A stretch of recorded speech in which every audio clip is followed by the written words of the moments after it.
Hi, I'm going to show you real quick how to find and fix a floating ground on a gauge cluster.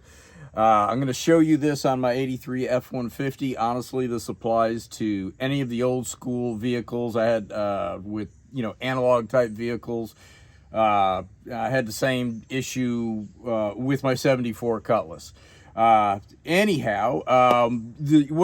symptoms are generally, if you turn on any accessory, lights, hit brakes, turn on lights, fan, motor, air conditioning, it'll cause indicator lights to come on dim, sometimes bright. It'll cause, maybe one gauge to go up, another one to go down. Let's get started.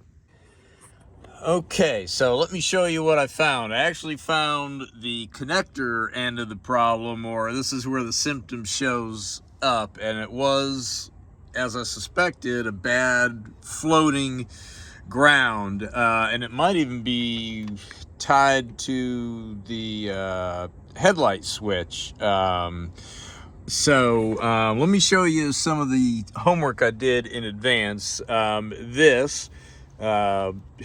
I had it turned sideways because that's the orientation of that connector, of the cluster connector. So I went through the other day and rang out and figured out what was what.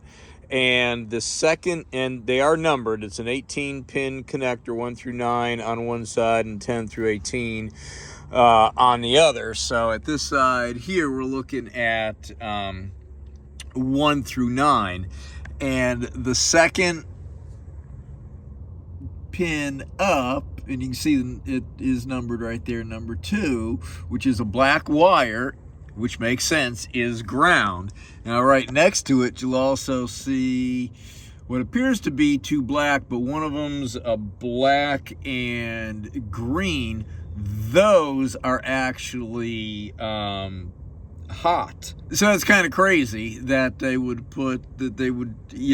not use a better color like, red. So I made this quick little diagram, since the ones online just show the pins and the colors, which, you can already see. We need to know where they go and what they do. So I just rang them out real quick, used the power probe to figure out which ones were the lights and the gauges, and some of them, the red, white, white, red, and some of the other ones you always know are temp and oil pressure, and then your charge lights, and they're always hot, so those kind of let you know what they're doing anyhow.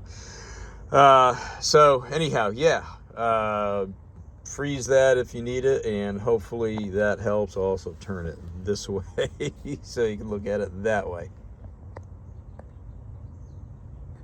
Let me show you what I found here, and we can see a little bit of it from underneath. I'm going to turn on my lights, and my lights have been dim for a long time, and whatever I did with taking out the dash just aggravated the situation.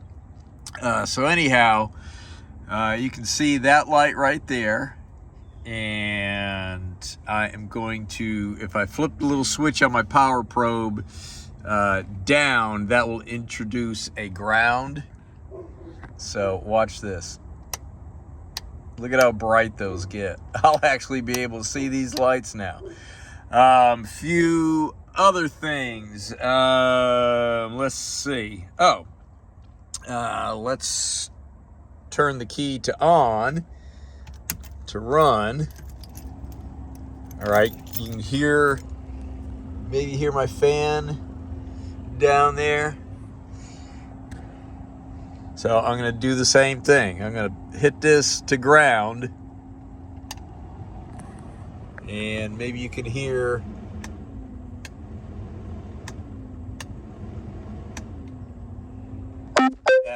that speed up. Now you notice these lights here they've got their own ground, so they're not affected. The gauge lights down there are not affected. by that. So as much as I hate these things, and I need to solve this problem quickly because I gotta drive back down to Savannah and work on some cars down there. I am going to just clamp on here and run a good ground on this end, and then, you know, at a later date, you know, which with me could be years from now, find out where this ground actually attaches to everything else. You know, does it go on a ground to the headlight switch and then ground all these other accessories? So let me show you some other things here. So can we see in there? All right, these lights should not be glowing right now. And then, you know, when I hit the brake, they're glowing because here, let me show you this. Look at that. I'll turn those down and hit the brake.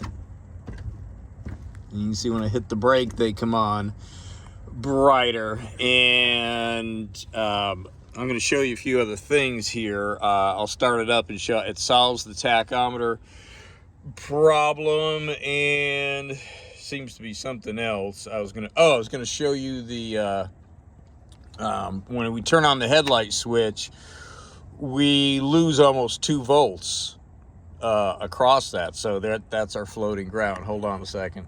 All right, so now I've got my voltmeter between body ground and that connector ground right there, and we're reading 3.2 volts when I turn on the lights. So I'm going to turn them off, we go back to 0, turn on the lights.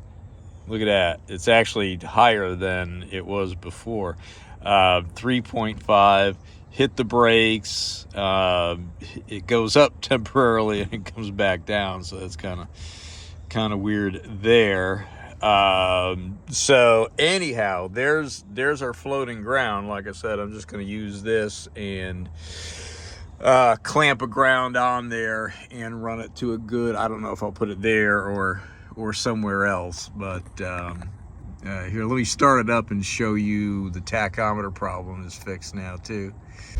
Okay, so we're on and running, and still cold. I mean, I just cranked it up. So all right, there's my tachometer, and I've just turned on the signal light, as you can see, and it does that. You know, if I hit the brake, it goes down. If I were to turn on this, it goes down. You know, and of course, pull on the lights, it goes down. I think I said hit the brake. So now I'm going to inject the ground here, and we'll see this now. See, watch, I'd hit that. So it's now, watch, I'm going to inject the ground, and we're back up. Hit the brake. You know, no effect. Ground off. Boingy boingy.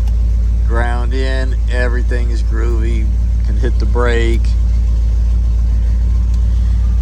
You know, turn on the fan. Put the tack back in there. Put the ground back in. Got a turn signal. Everything's cool, and my gas gauge is not pegged.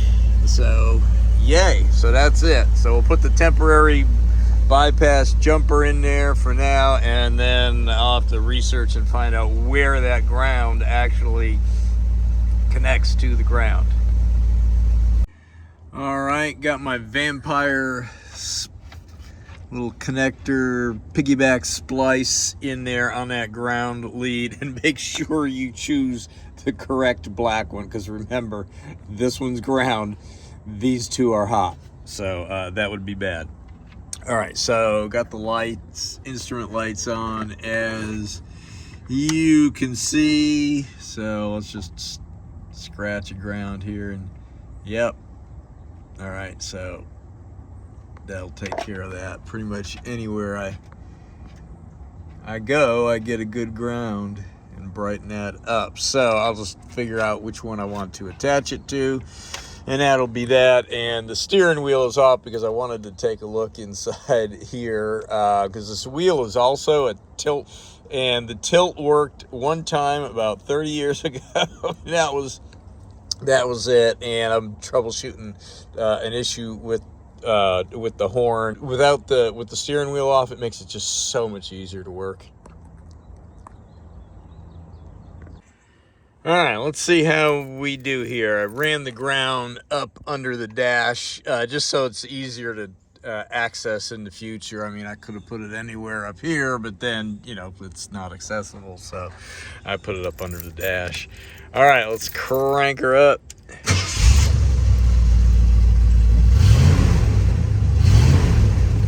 So even my ammeter works better now. So all right, let's do some tests here. Let's turn on the blinkers. All right, looking good there. Hit the brakes. You know, these were all lighting up before, so turn on our lights. Hit brakes.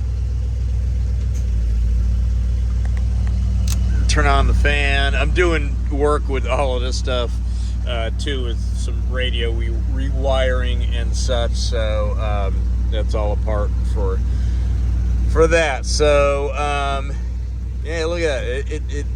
That's just the tachometer doing that. So yeah, you got a little bit better accurate reading on my gas gauge. So yeah, yay.